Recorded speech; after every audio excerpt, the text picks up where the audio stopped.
Hello to everyone from Geneva WHO headquarters. My name is Tariq and I welcome you to this regular COVID-19 press briefing.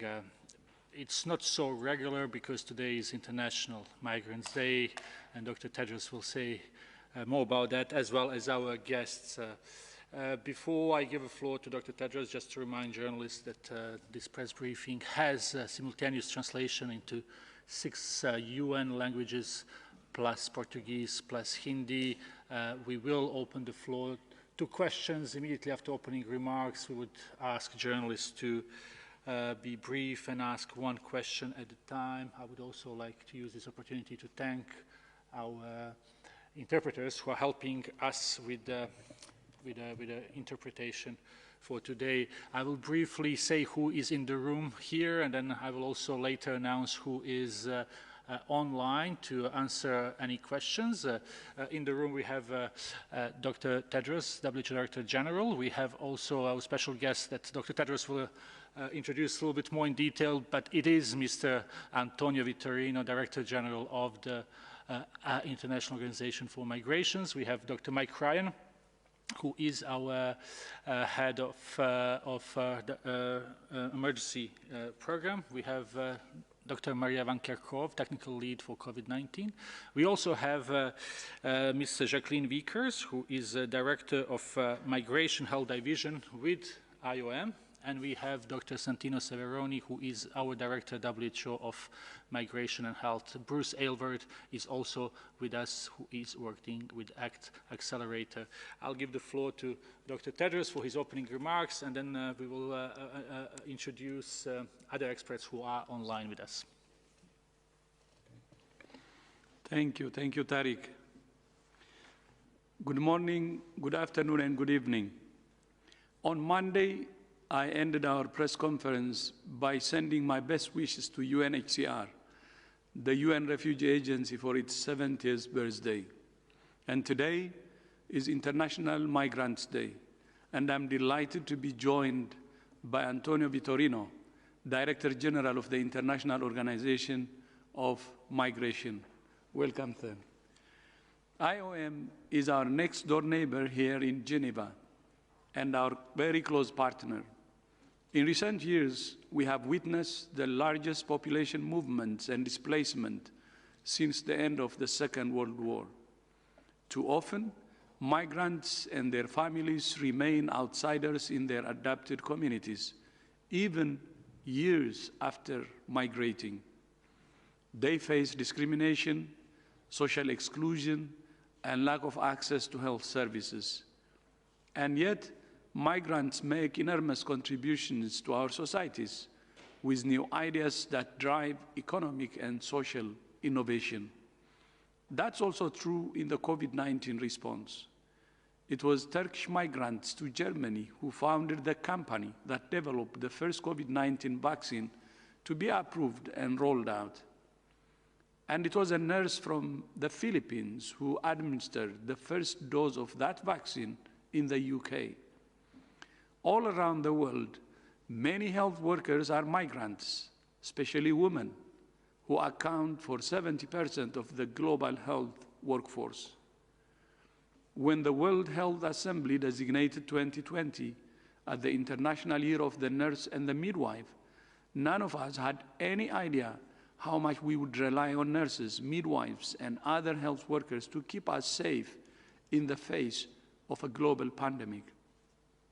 We all owe a huge debt of gratitude to the nurses and midwives who are often the first and only health professionals present to treat and comfort the sick and dying and bring new life into the world.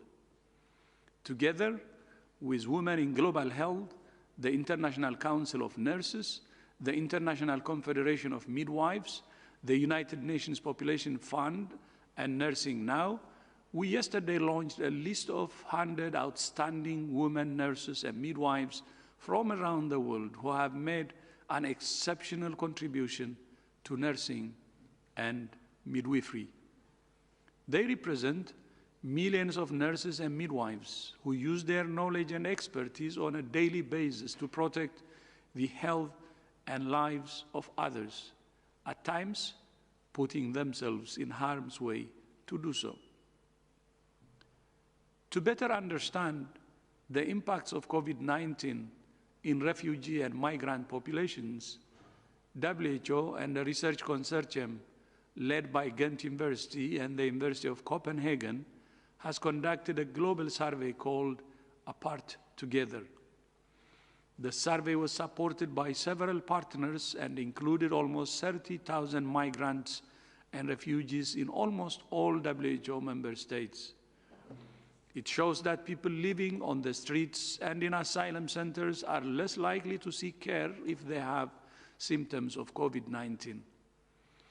Of those who reported not seeking health care, 35% said it was because of financial constraints, and a further 22% said it was fear of deportation. More than half of those surveyed said that COVID has caused them depression, worry, anxiety, and loneliness.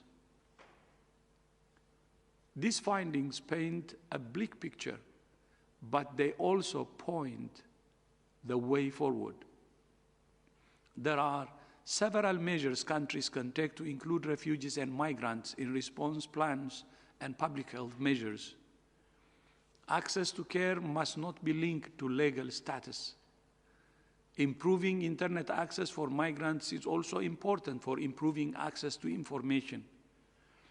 And most crucially, we call on all countries to remove financial and other barriers to care for migrants as part of their journey towards universal health coverage. Health for all means all, including migrants. That means increasing investments in health, especially in primary health care, to create health systems that are sensitive to migrants' needs, their language, and their health problems. These include reproductive and child health, mental health, trauma from injuries, violence, sexual abuse, and assault. Investing in the health of migrants is not just the right thing to do.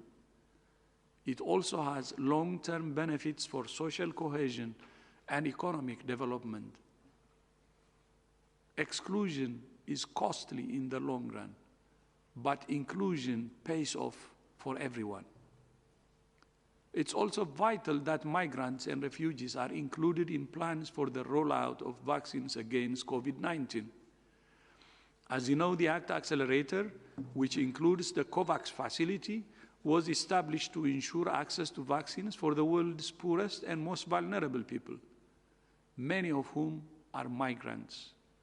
Earlier today, WHO and our COVAX partners, Gavi, CEPI, and UNICEF, announced that we have secured agreements to access 2 billion doses of several promising vaccine candidates. I would like to thank Canada and Prime Minister Trudeau for committing to share surplus doses of COVID-19 vaccines. These unprecedented agreements mean that all 190 countries and economies participating in COVAX will be able to access vaccines to protect vulnerable groups in their populations during the first half of next year. This week, I have spoken with CEOs of pharmaceutical companies and met with European Commission President Ursula and President Charles Michel in Brussels to ensure that we start vaccination as soon as possible in the new year. WHO and our COVAX partners are working non-stop to start vaccination as soon as possible in the new year. And WHO remains committed to working closely with IOM and many other partners to support countries in improving the health of migrants during the pandemic and after it's over. It's now my great pleasure to introduce Antonio Vitorino, Director General of the International Organization of Migration, to say a few words. Antonio, fratello, mio fratello, you have the floor.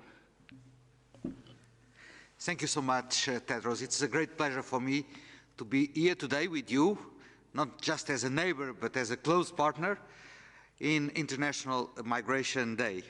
Because of all the reasons that you have just mentioned, it is indeed critical that we join forces to ensure that the most vulnerable, including, as you have said, migrants, refugees, asylum seekers, internally displaced persons, and in general people on the move, are not left out of our global efforts to fight back against COVID-19.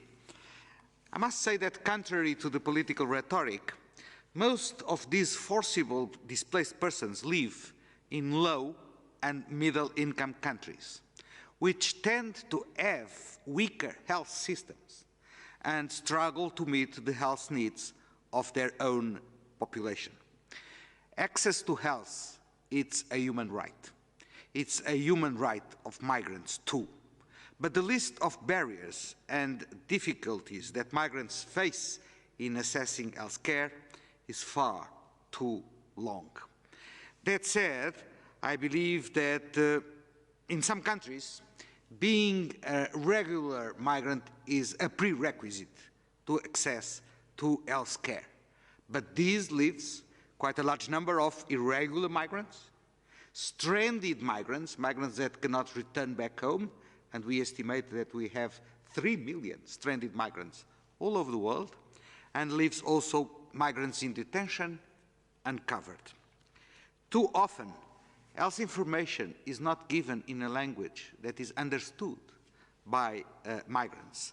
And last but not least, as you have mentioned, migrants are particularly prone to anxiety, to insecurity, to mental health and psychosocial problems, and especially women and girls who are particularly vulnerable.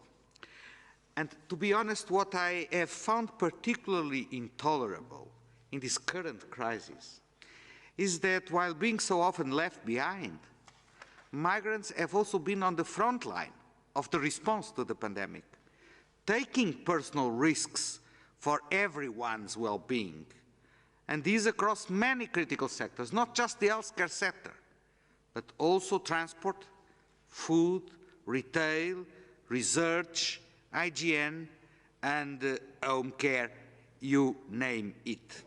So I'm happy to be able to tell you that many countries have understood the importance of universal health coverage. Already before the pandemic, about 43% of all countries offered health coverage to all migrants, no matter their legal status. And in this year of public health emergency, several host countries have temporarily introduced new policies or relaxed requirements to grant access of migrants to health care. But this is not enough. One of the crucial issues is that migrants sometimes are suspicious to look for health care because they are afraid that contacting health services, they might be detained or even deported. Building a mutual trust relationship between public health services and migrants will be crucial, especially now, as we are going to have a true test case, as we collectively gear up for one of the world's largest vaccination campaigns. I believe that we must be vigilant and ensure that access to the vaccine is fair and equitable. I praise the efforts of WHO in the COVAX environment and the WHO partners, Gavi and the Vaccine Alliance on this front. And therefore, I want to take this opportunity to call on governments to count and include all migrants present in their territory, no matter their legal status, in their national vaccination plans. And let me be very clear. As governments prioritize health workers on the front lines, they need to make sure that migrant frontline health workers are also vaccinated. And as governments prioritize people above a certain age, then all migrants about that same age should be prioritized in the same way. It's not a question of creating any preference or privilege to migrants. It's to guaranteeing access to the vaccination on equal foot as the nationals. It remains vital that migrants in vulnerable situations have access to immunization and essential primary health care services, including mental health, in humanitarian settings as much as in urban slums or border communities. From our side, Tedros, you can count on IOM engagement and support for the efforts to guarantee a successful vaccination process that we finally defeat the virus. Thank you. Thank you, thank you so much, Antonio. So, Tariq, back to you. Thank you very much, Mr. Vitorino and Dr. Tedros, for these opening remarks on this very important day. Before I start calling on journalists for questions, just to let you know that we have online also Dr. Soumya Swaminathan, who is the WHO Chief Scientist. We also have Kate O'Brien, Director for Immunization, and we have Mariangela Shimao, who is Assistant Director General for Access to health products and medicines. With that, I will start with the Philippines, Philippines Daily, and we have Jovik Yi online with us, and I think it's the first time we have Jovik with us. Jovik, please unmute yourself. Can you hear me? Yes, please. Hi. I just would like to ask about the public's preference over some candidate vaccines. Pfizer, Moderna, and AstraZeneca earlier released the efficacy data on their vaccines, which naturally excited everyone. But of course, these firms can't be expected to supply the entire world with their vaccine. So my question is, what can WHO say to those people who might be questioning or have doubts with their government's decision to acquire or enter into deals with manufacturers that have yet to release their data or are still completing their phase 3 trials? Thank you. Thank you, Jovik. The line was not really the best. If we were able to hear, it's about candidate vaccines and data in particular about AstraZeneca vaccine. So if Dr. Swaminathan is online, maybe Dr. Swaminathan can try to answer this if Dr. Swaminathan, you heard the question correctly.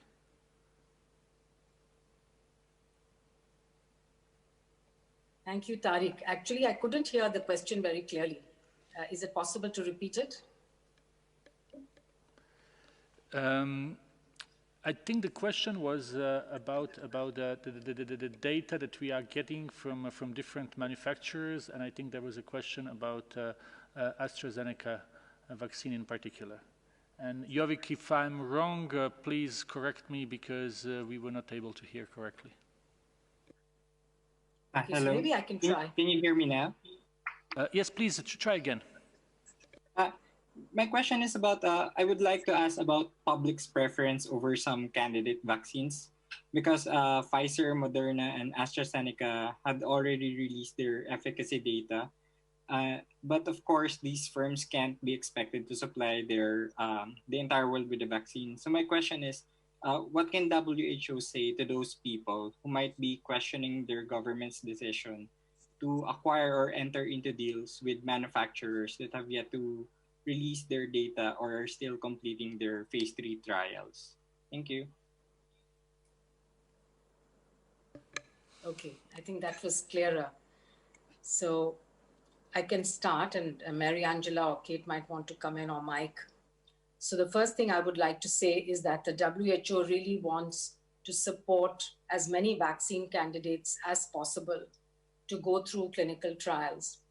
Because as you just pointed out, there are a number of different properties or characteristics of a vaccine that may make it more suitable or less suitable for different settings. Ideally, one would like to see a vaccine that's a single dose that can be stored at room temperature, that gives long-lasting protection, that's safe, effective, and is also, manufactured easily and can be scaled and is affordable. So that would be a really ideal vaccine.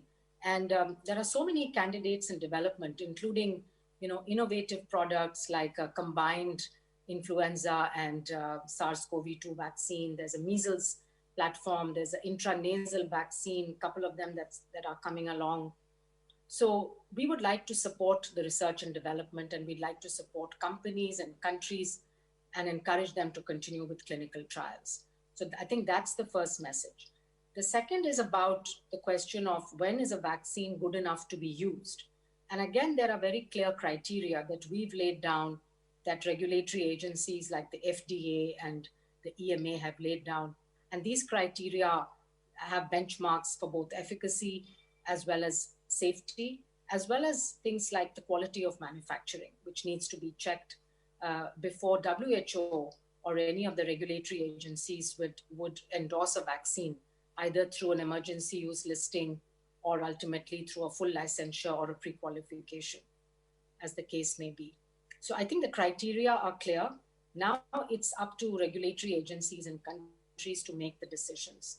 And they make decisions based on benefits and risks. Because in a situation when you're in a pandemic, there's obviously an urgency and a need to get vaccines out to people. And therefore one has to weigh the benefits and the risks at a particular time. WHO will examine all the dossiers that are submitted to WHO. Mary Angela's division is accepting these on a rolling submission basis so that we are up to speed, we can move quickly, and we would provide either emergency use authorization or pre-qualification, as the case may be, based on the data that we are able to examine. Thank you, and maybe somebody else would like to add. Thank you, Dr. Swaminathan. I understand Dr. O'Brien would like to add something.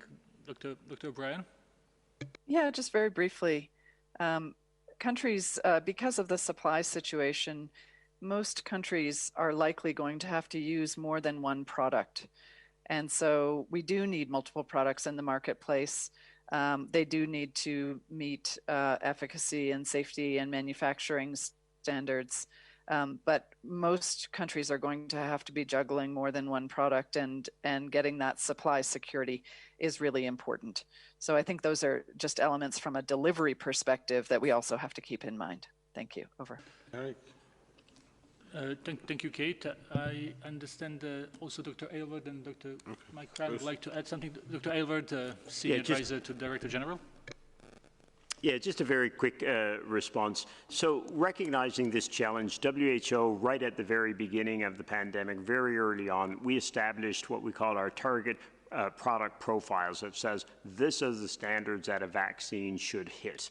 And these were published broadly. It's what all the vaccine manufacturers have been working toward. And as countries are assessing vaccines, they're looking at, do they hit these standards? And then we have also put in place, of course, to the specific question about what WHO is doing, we have a whole pre-qualification emergency use listing process that looks in detail at all of the data that companies generate as part of these trials to ensure that they meet the necessary standards. These standards, as well as the criteria, are published on our websites where, again, the general public can look and say, what are the kind of standards? How do we assure that these are hitting these standards? What is the process to get there? All of that is laid out very clearly, very transparently. And this aligns very, very closely as well with what we call the stringent regulatory authorities around the world are also using as they assess the vaccines also. So when you ask about the general public should have great confidence in products that have been looked at by stringent regulatory authorities and the WHO process, because it goes through all of those measures systematically. The efficacy, the safety, the quality of the product, but also the programmatic suitability to make sure that this is something that is going to suit the circumstances in which these are going to be used. Yeah. Bingo, Bruce says something very similar. Countries, and I think it's important that when citizens are looking to governments now and saying, well, we're not getting the vaccine, and there's vaccine in some countries, and governments have made choices. I mean, they've been looking at price and the profile of the product, the production capacity of the product, and their access to it because of that. And I think it's an important moment for us all. There are going to be many vaccines coming on stream at different times. Some will have different advantages over the others. Some could be used at higher temperatures, Bruce, and some will be produced in higher volumes. Countries will be more used to working with a single product over a long period of time. So where you may lose in a certain part of the early part, you may gain in speed and you may gain in effectiveness later. So I don't think we should be seeing this as a game of winners and losers right now. We're at the beginning. And yes, the products that are coming through now are in low volume. They're very expensive products and they're low volume. They've come through first, but other products will come through, we hope, early next year. So I think this idea of talking about good or bad vaccines or better or worse approaches, and we start to hold and judge governments against one another. I think governments, COVAX partners have been negotiating in good faith with manufacturers to make the best deals they can against what Bruce has laid out very clearly, against things like the profile of the product, the production capacities, the state of data available about the product and its likely performance, and ultimately about the price of that product. These are complex decisions, and I think it could be very destructive for us all to turn this into some kind of nationalistic foot race to who does what. We all have to get there together. We simply have to finish this race in a line together. And someone getting there first doesn't necessarily help everybody else. So I think we're all going to have to just be a little bit patient and a little bit tolerant that things are going to move at slightly different paces in different situations, and we don't politicize this. And again, we've seen this again and again in this pandemic. Issues that should be about collective responsibility and moving forward together turned into comparisons and turned into he did good, she did bad, she did, and this is not the way, quite frankly, that we need to move forward right now. We need to move forward in solidarity to find these solutions. Science has delivered. Now we need solidarity to deliver the ultimate solution, which is to stop this virus transmitting and killing the people we love. Science, Solidarity and Solutions. Next question, Bayram from Anadolu News Agency. Bayram. Thank you, Tariq, for taking my question. My question for Mr. Antonio Vitorino, but Mr. Tedros can also add something on it. According to UN official figures, Turkey continues to host the largest number of refugees worldwide. Turkey currently hosts some 3.6 million registered Syrian refugees and 370,000 persons from other nationalities. Of course, Turkey had a lot of challenges during the COVID-19 pandemic, maybe more than any other country, as they host millions of migrants and refugees. So today, Mr. Vitorino, will you have a call to European or Western rich countries to open their borders to migrants, and to share the burden of Turkey? Thank you very much.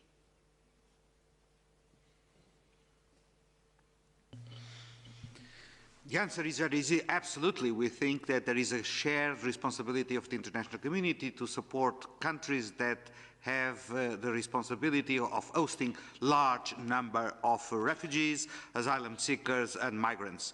The good news I have for you is that, fortunately, in most of the refugee and migrant camps all over the world, the virus has been contained. The number of casualties in camp settings, which was my worst nightmare, has fortunately been rather low, sometimes even lower than in the host communities. But that does not mean that there is no need for a specific approach to the vaccination when it comes to the people in the camps. Because the camps are, well, you cannot have social distance in the camps, let's be honest. People wear masks, and that's very positive, but social distance is impossible.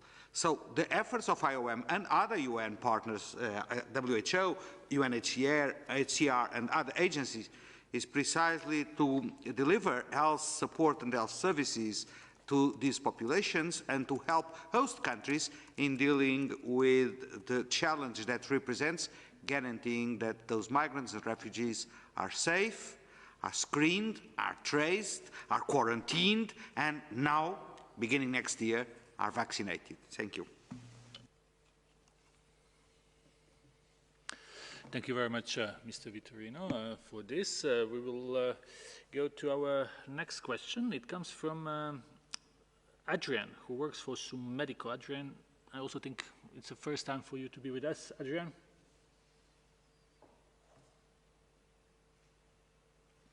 Can you please unmute yourself, Adrian? Buenos días. Les saluda de Médico. Se ha declarado emergencia en la Ciudad de México y otras entidades del país también tienen números elevados de contagios y fallecimientos. ¿Qué ha hecho México para llegar a la situación en la que se encuentra?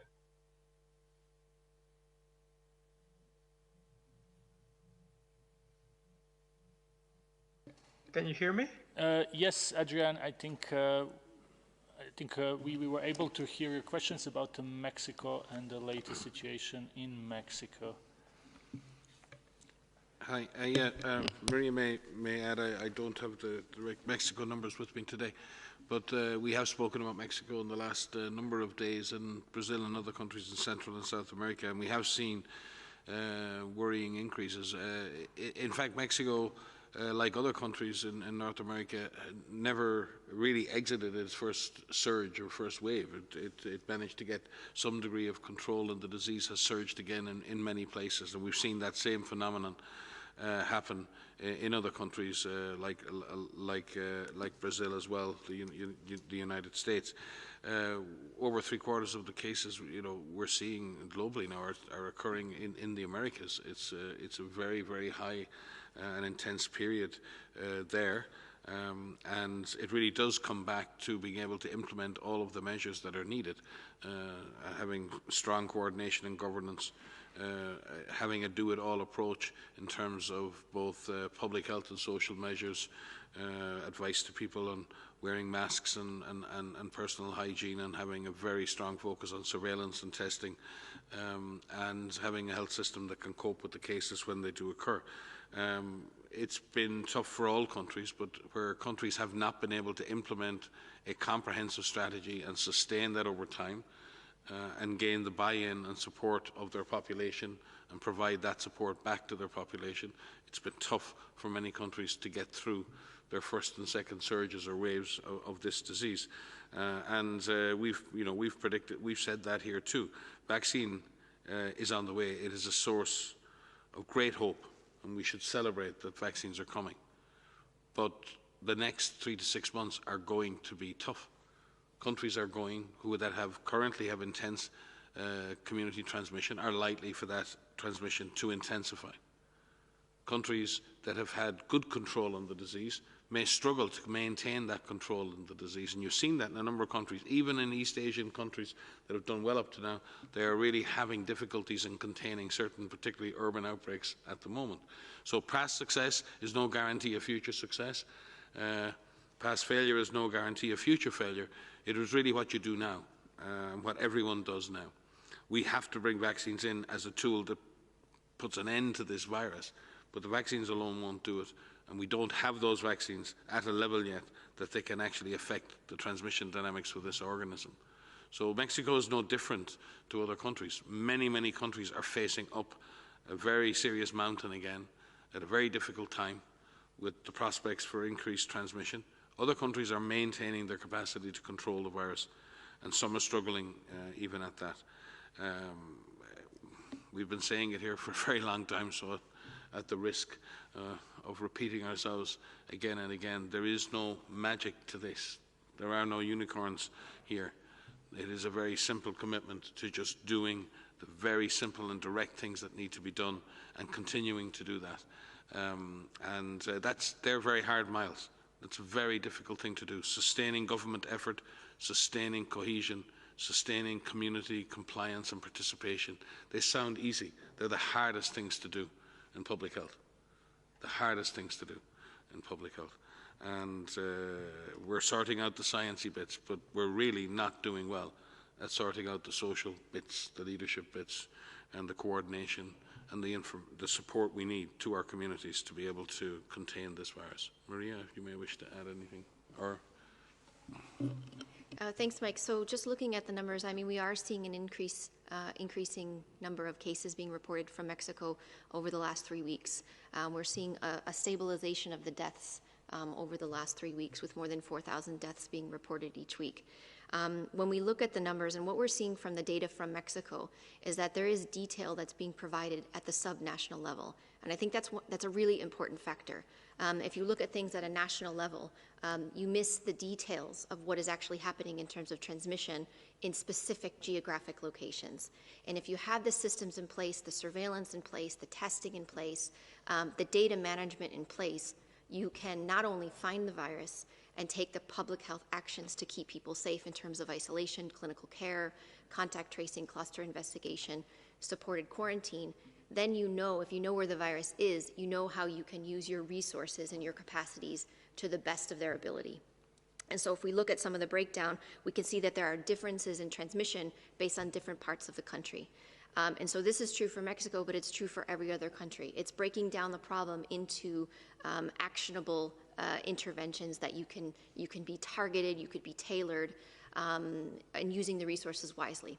So it's not just about the comprehensive approach, it's about using that in the most appropriate way based on the situation that you have at hand. And we are seeing that. But unfortunately, we are seeing an increase in cases across Mexico, but you have the tools in hand right now that can turn it around. And I think that's what's really critical right now. Again, as Mike has said, and as the team keeps saying, we have vaccines and, more importantly, vaccination that is starting to come online, but it will take some time to reach everyone. And so please, know that there are tools that you have now. And each one of us has a role to play, as well as leaders at political levels or community leaders or youth leaders, to take the necessary steps to not only know where the virus is, but to take those necessary steps to lower your risk of exposure, which will lower your risk of infection. So stay the course, use the measures that you have at hand in the most appropriate way you can, and you will get through it. Thank you very much, Dr. Van Kerkhove and Dr. Ryan, for this. Now we will go to Agence France Presse. We have Nina Larsen with us. Nina? Yes, hi. Thank you for taking my question.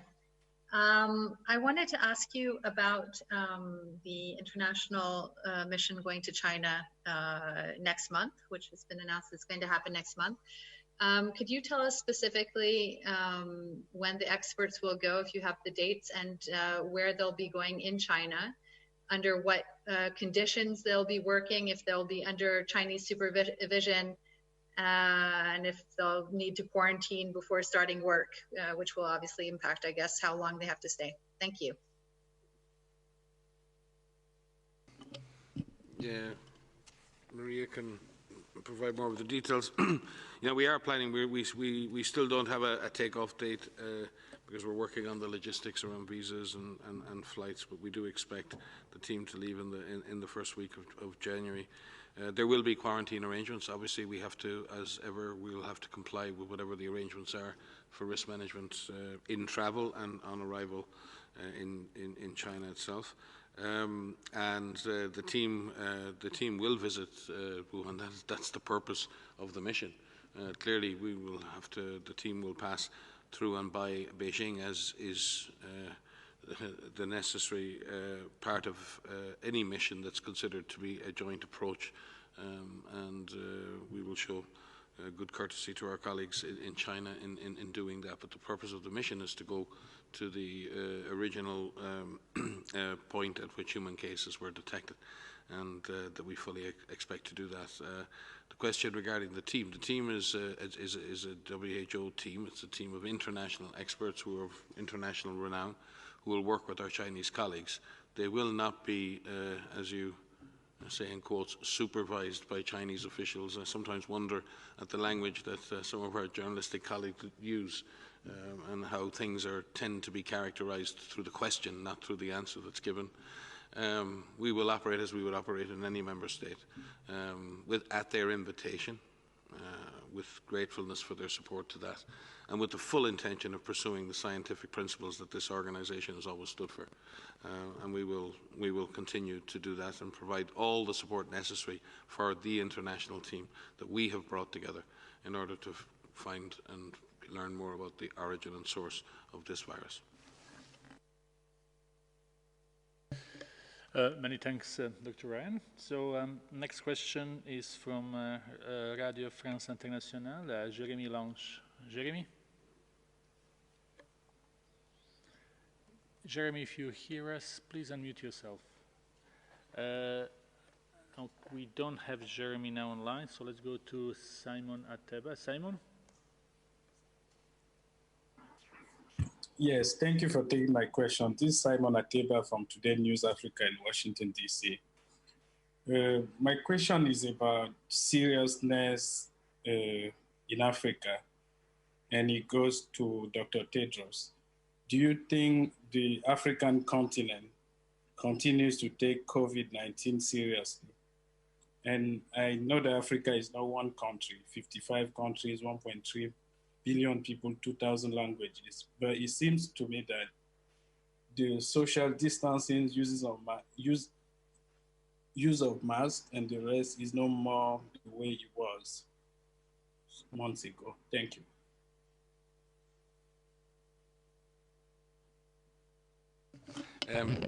I can start. Yeah, Africa is a very diverse continent, and Simon, great that you, being from there, recognise that many don't. Tends to be seen as one amorphous continent, which never ceases to irritate me. The reality is that Africa is not out of the woods yet, and we've seen South Africa continue to battle higher numbers. We've seen countries around Eswatini, I think we've seen in Namibia, we've seen in Botswana, we've seen Southern Africa has had a continued issue. We've seen small, but the trajectory in West Africa, the trajectory in parts of East Africa is actually upwards, the trajectory in South Africa. So while the absolute numbers may not be huge, the trajectory is worrying. So Africa does need, countries in Africa need to maintain their vigilance. There is no question about that. But it's also a very, very long road. And many people in Africa live in a situation where they have to work to live. They have to work to eat. And therefore there are more limited choices for people in that situation.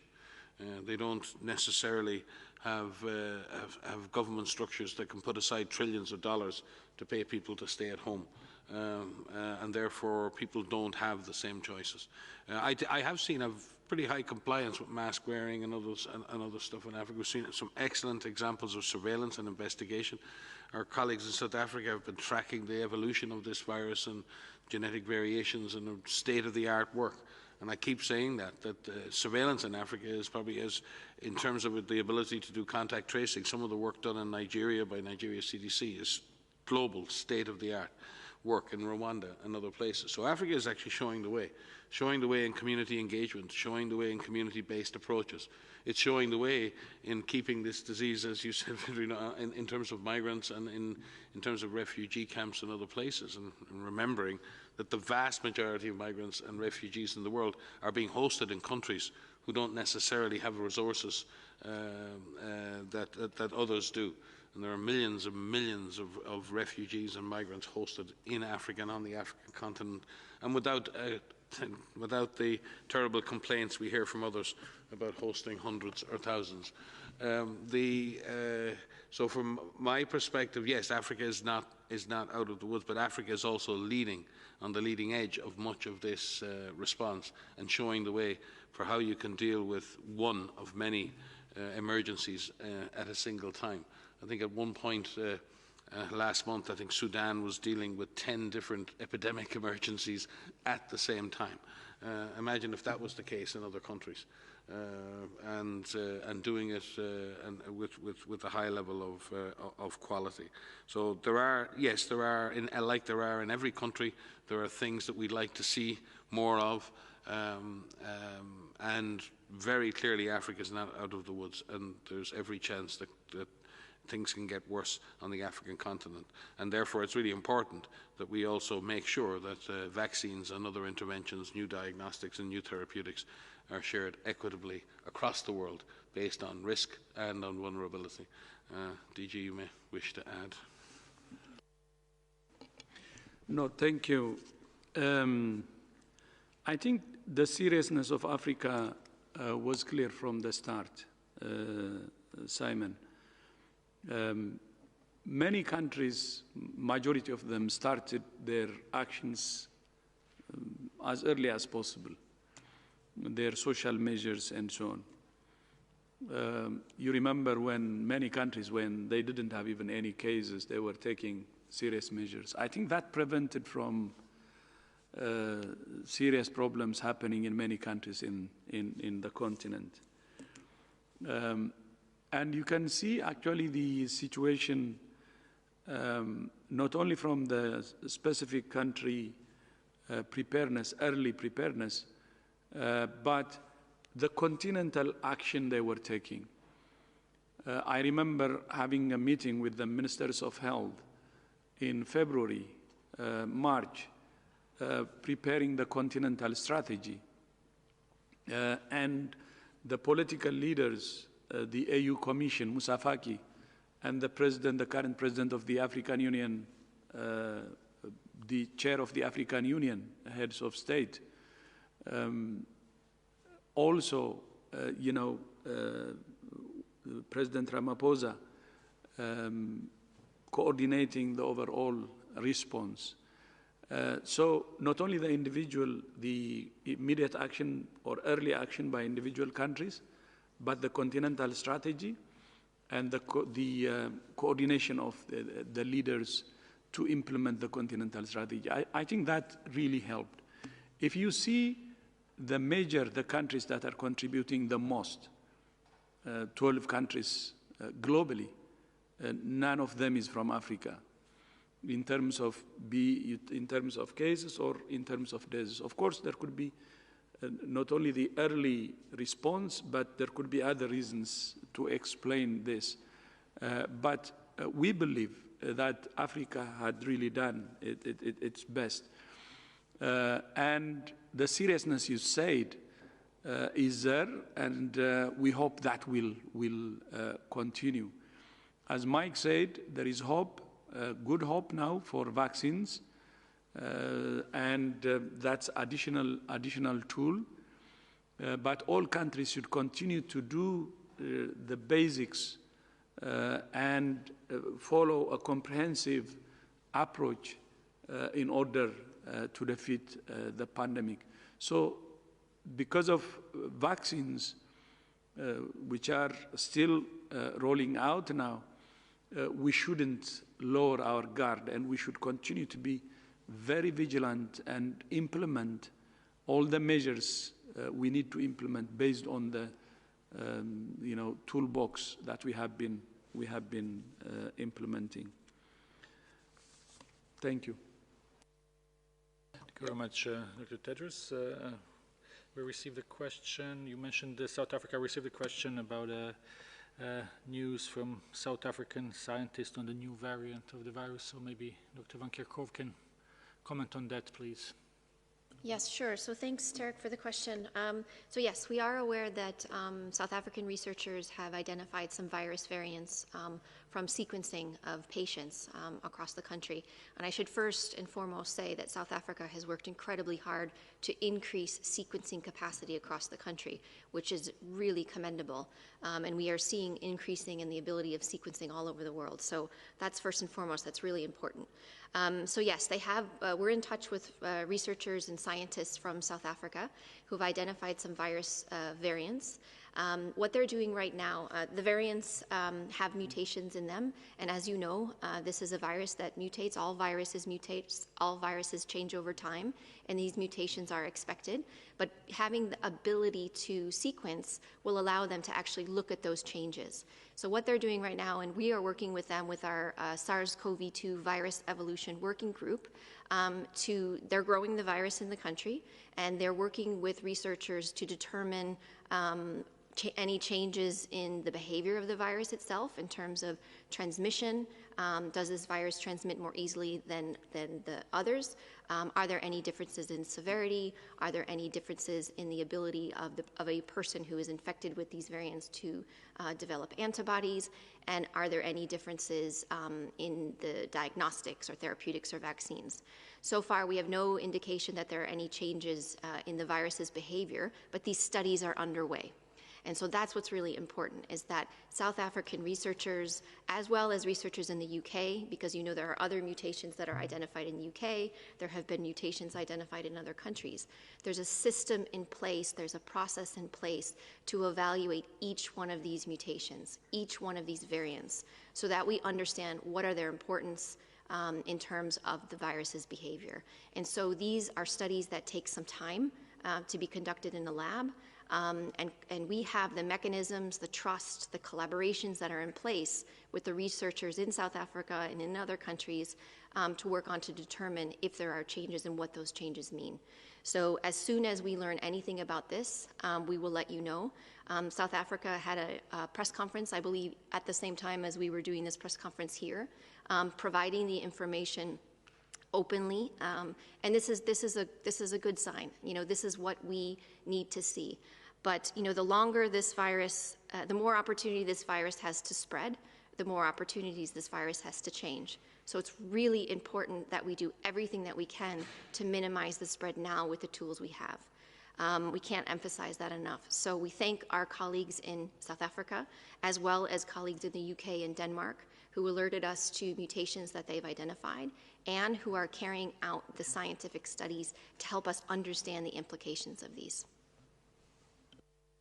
And maybe a shout out to those who work in the likes of GenBank and GISAID and others who accept and post all of these sequences as well. So and thanks to those who do continue to do that. Keeping this information in the public domain is really important, and having all scientific eyes on that to look for any changes that are significant. It's really important. This is a collective process. This is collective intelligence that's applied to a complex problem, and it requires a lot of people to have input. So it's great to see this kind of collective intelligence put to work. Many thanks. We are getting closer to the hour, so let's try one or eventually two questions. Stephanie from Reuters. Stephanie.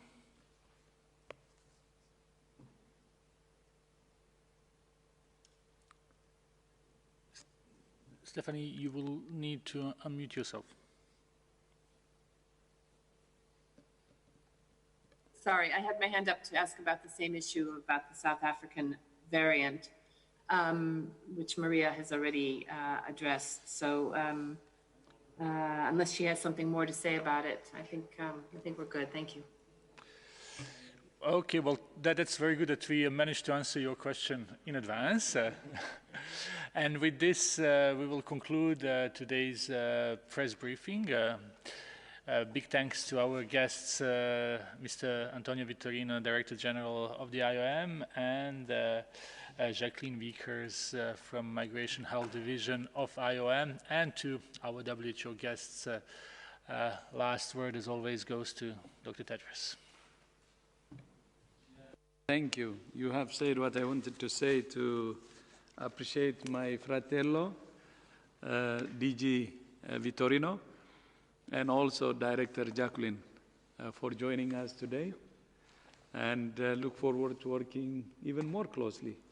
And thank you for your partnership and friendship. Grazie mille. And thank you also to all who have joined us today, and bon weekend. See you next week.